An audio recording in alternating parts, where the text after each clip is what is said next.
Hi hello ನಮಸ್ತೆ, welcome back to my YouTube channel. ಇವತ್ತಿನ special recipe ಏನಂತ ಹೇಳಿದ್ರೆ ಬೇಳೆ ಹೂರಣನ ಯಾವ ರೀತಿ ಮಿಕ್ಸಿಲಿ ನಯವಾಗಿ ರುಬ್ಕೊಳ್ಳೋದು ಅಂಥೇಳಿ ತಿಳಿಸ್ಕೊಡ್ತೀನಿ. ಹಾಗೆಯೇ ಯಾವ ರೀತಿ ಹೂರಣ ಕೂಡ ಮಾಡ್ಕೊಳ್ಳೋದು ಅಂಥೇಳಿ ಇವತ್ತಿನ ಒಂದು ವಿಡಿಯೋದಲ್ಲಿ ನಿಮಗೆಲ್ರಿಗೂ ತಿಳಿಸ್ಕೊಡ್ತೀನಿ. ಸೊ ಬಹಳ ನಯಸ್ಸಾಗಿರುತ್ತೆ. ಸೊ ಇದು ಹೋಳಿಗೆ ಮಾಡೋದಕ್ಕೆ, ಕರಿಗಡುಬು ಮಾಡೋದಕ್ಕೆ, ಹಾಗೆಯೇ ಒಬ್ಬಟ್ಟು ಮಾಡಲಿಕ್ಕಂತೂ ಭಾಳ ಚೆನ್ನಾಗಿರುತ್ತೆ. ಸೊ ಮಿಕ್ಸಿಲೇ ಮಾಡೋದ್ರಿಂದ ಸೊ ಯಾವ ರೀತಿ ಅಂತೇಳಿ ಕೆಲವರೆಲ್ಲ ಗ್ರೈಂಡರಲ್ಲಿ ಮಾಡ್ಕೋತಾರೆ. ಹಾಗೆಯೇ ಇನ್ನೂ ಕೆಲವು ಕಡೆ ಅಂದರೆ ಹಳ್ಳಿಗಳೆಲ್ಲ ಒಳಕಲ್ಲಲ್ಲಿ ತಿರುಗ್ತಾರಲ್ವ. ಸೊ ಹಾಗಾಗಿ ಇವತ್ತಿನ ಒಂದು ವಿಡಿಯೋದಲ್ಲಿ ಮಿಕ್ಸಿಲೇ ಇಷ್ಟು ನಯಸ್ಸಾಗಿ ಮಾಡ್ಕೊಳ್ಳೋದು ಹೇಗೆ ಅಂತೇಳಿ ನೋಡೋಣ ಬನ್ನಿ. ಹಾಗಿದ್ರೆ ಸ್ಟಾರ್ಟ್ ಮಾಡೋಣ.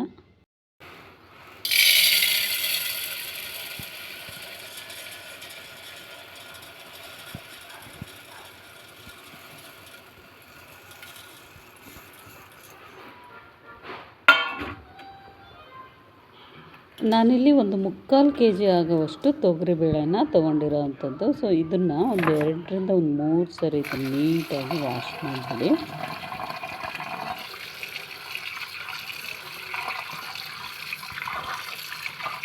ಹಾಗೆ ಈ ಕಡೆ ನಾನು ಒಂದು ಪಾತ್ರೆಯಲ್ಲಿ ನೀರನ್ನ ಕೂಡ ಚೆನ್ನಾಗಿ ಕುದಿಲಿಕ್ಕೆ ಇಟ್ಟಿದ್ದೀನಿ. ಕುದ್ದಿದೆ ಅಲ್ವಾ, ಈಗ ತೊಳೆದಿರೋ ಅಂಥ ತೊಗರಿಬೇಳೆನ ಇದಕ್ಕೆ ಹಾಕಿ ನೀಟಾಗಿ ಸಾಫ್ಟ್ ಆಗೋವರೆಗೂ ಇದು ಬೇಯಲಿಕ್ಕೆ ಬಿಟ್ಬಿಡಬೇಕು.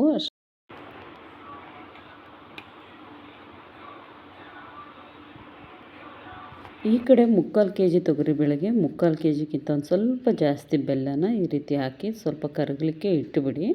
ಸೊ ಈ ಕಡೆ ನೋಡಿ, ಅದು ಕರಗೋದ್ರೊಳಗೆ ನಾವು ಈ ಕಡೆ ತೊಗರಿಬೇಳೆ ಚೆನ್ನಾಗಿ ಸಾಫ್ಟಾಗಿ ಈ ರೀತಿಯಾಗಿ ಬೆಂದಿದೆ.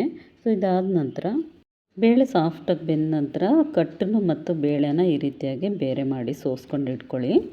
ನಂತರ ಇಲ್ಲಿ ಬೆಲ್ಲ ಸಂಪೂರ್ಣವಾಗಿ ಕರಗಿದೆ. ಕರಗಿಸೋದೇಕೆ ಅಂತೇಳಿದ್ರೆ ಅದರಲ್ಲಿ ಏನಾದರೂ ಕಲ್ಲು ಕಸರು ಇದ್ದರೆ ತಳದಲ್ಲೇ ಇರುತ್ತೆ, ಅದನ್ನು ಶೋಧಿಸ್ಕೋಬೋದಲ್ವ ಈ ರೀತಿಯಾಗಿ ಅನ್ನೋದಕ್ಕೋಸ್ಕರ ಇವಾಗ ಬೆಂದಿರೋ ಅಂಥ ಬೇಳೆಗೆ ಇದನ್ನು ಹಾಕಿಬಿಟ್ಟು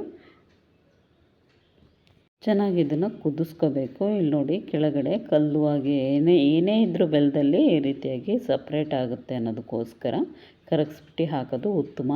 ಸೊ ಇವಾಗ ಇದನ್ನು ನೀಟಾಗಿ ಕುದಿಸ್ಕೋಬೇಕು. ಸ್ವಲ್ಪ ಗಟ್ಟಿಯಾಗೋವರೆಗೂ ಇದನ್ನು ನೀಟಾಗಿ ಕುದಿಸ್ಕೊಳ್ಳಿ. ಇದಕ್ಕೆ ಇವಾಗ ಸೋಂಪು, ಏಲಕ್ಕಿ ಹಾಗೆ ಒಣಶುಂಠಿನ ಕುಟ್ಬಿಟ್ಟು ಹಾಕ್ತಾಯಿದ್ದೀನಿ. ಸೊ ಫ್ಲೇವರ್ಗಾಗಿರ್ಬೋದು ಚೆನ್ನಾಗಿರುತ್ತೆ ಅನ್ನೋದಕ್ಕೋಸ್ಕರ. ಸೊ ಇದು ಇನ್ನೂ ಸ್ವಲ್ಪ ಟೈಮ್ ಇದು ಚೆನ್ನಾಗಿ ಕುದೀಲಿ.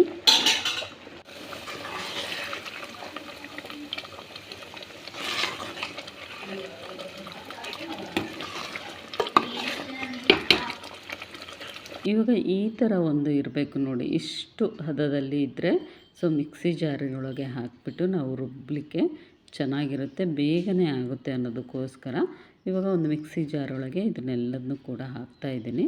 ಒಂದು 2ರಿಂದ 3 ಟೈಮು ಸ್ವಲ್ಪನೇ ಹಾಕಿಬಿಟ್ಟು ಗ್ರೈಂಡ್ ಮಾಡ್ಕೊಳ್ಳಿ. ಓವರ್ಲೋಡ್ ಆದರೆ ನಯವಾಗಿ ಬರೋದಿಲ್ಲ, ಹಾಗಾಗಿ ಸ್ವಲ್ಪನೇ ಹಾಕಿಬಿಟ್ಟು ಗ್ರೈಂಡ್ ಮಾಡ್ಕೋಬೋದು.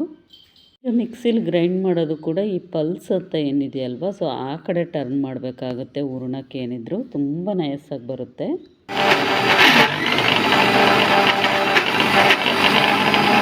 ನೋಡಿ, ಇದು ಸಂಪೂರ್ಣವಾಗಿ ಆಗಿದೆ. ಇವಾಗ ಇಷ್ಟು ನಯಸ್ಸಾಗಿ ಎಷ್ಟು ಈಸಿಯಾಗಿ ನಾವು ಮಾಡ್ಕೋಬೋದು ಅಂಥೇಳಿ. ಸೊ ಇದನ್ನು ಒಂದು ಬೌಲಿಗೆ ಇವಾಗ ಹಾಕಬೇಕು.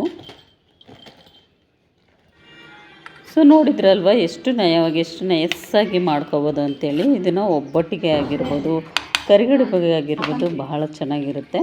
ಸೊ ಈ ವಿಡಿಯೋ ನಿಮಗೆಲ್ಲರೂ ಇಷ್ಟ ಆಗಿದರೆ ಇವಾಗಲೇ ಹೋಗಿ ಸಬ್ಸ್ಕ್ರೈಬ್ ಮಾಡ್ಕೊಳ್ಳಿ ಫ್ರೆಂಡ್ಸ್.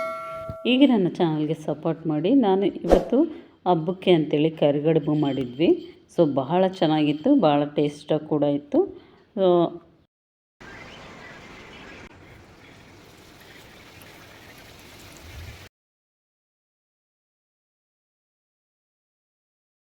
ಓಕೆ, ಮುಂದಿನ ಒಂದು ಲಾಗಲ್ಲಿ ಮುಂದಿನ ಒಂದು ವಿಶೇಷವಾದ ರೆಸಿಪಿಯೊಂದಿಗೆ ಮತ್ತೆ ಸಿಗ್ತೀನಿ ಫ್ರೆಂಡ್ಸ್. ಟೇಕ್ ಕೇರ್ ಎಲ್ರಿಗೂ, ಬಾಯ್.